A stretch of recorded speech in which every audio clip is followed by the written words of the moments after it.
السلام علیکم، میرا نام ہے ذیشان دھیا راجپوت۔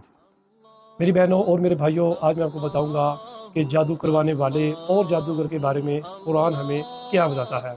سورۃ بقرہ آیت نمبر 102، اللہ تعالیٰ نے فرمایا وہ لوگ جادو سیکھتے تھے جس سے خامد اور بیوی کے درمیان جدائی ڈال دیتے، حالانکہ وہ اس کے ذریعے اللہ کی اجازت کے بغیر کسی کو کوئی نقصان نہیں پہنچا سکتے تھے، اور یہ وہ چیز سیکھتے تھے جو ان کے لیے نقصان دہ تھی اور فائدہ مند نہ تھی، اور وہ خوب جانتے تھے جو اسے خریدے گا اس کا حق آخرت میں کوئی حصہ نہیں۔ اس سے صاف پتہ چلتا ہے کہ جادوگر اور جادو کروانے والے کا آخرت میں کوئی حصہ نہیں، اس کا ٹھکانہ سوائے جہنم کی آگ کے اور کچھ نہیں۔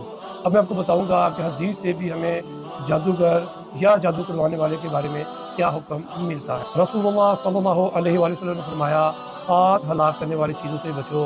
صحابہ کرام رضی اللہ عنہ اجمعین نے پوچھا یا رسول اللہ صلی اللہ علیہ وآلہ وسلم وہ کون سی چیزیں ہیں جو ہلاک کرنے والی ہیں؟ نبی کریم صلی اللہ علیہ وسلم نے فرمایا اللہ تعالیٰ کے ساتھ شرک کرنا، جادو کرنا، ناحق قتل کرنا، یتیم کا مال کھانا یا عورتوں پر تہمت لگانا اور سود کھانا۔ اس حدیث میں جادو کو شرک کے بعد دوسرا بڑا گناہ قرار دیا گیا ہے۔ ایک اور روایت میں ہے کہ جادوگر کی سزا تلوار ہے۔ یہ صحابہ کرام رضی اللہ عنہ کی زندگی سے بھی ثابت ہے کہ جادوگر کو سخت سزا دی جاتی۔ تو جو جادوگر یا جادو کروانے والا ان کی زندگی پر اگر آپ غور و فکر کریں تو ان کی زندگی میں آپ کو خوف، بے سکونی، ذلت، رسوائی، غربت ضرور ملے گی۔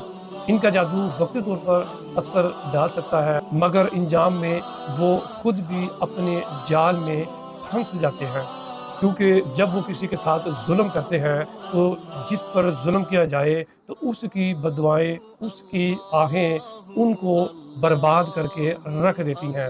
جادو کروانے والا یا جادوگر اگر توبہ کیے بغیر مر جائے تو وہ یقیناً اللہ کے فضل سے دوزخ کی آگ کا ایندھن بنے گا۔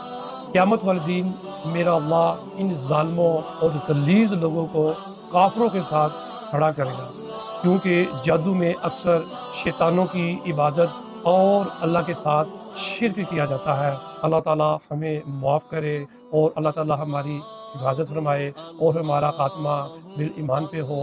اللہ آپ کا حامی و ناصر ہو۔ السلام علیکم۔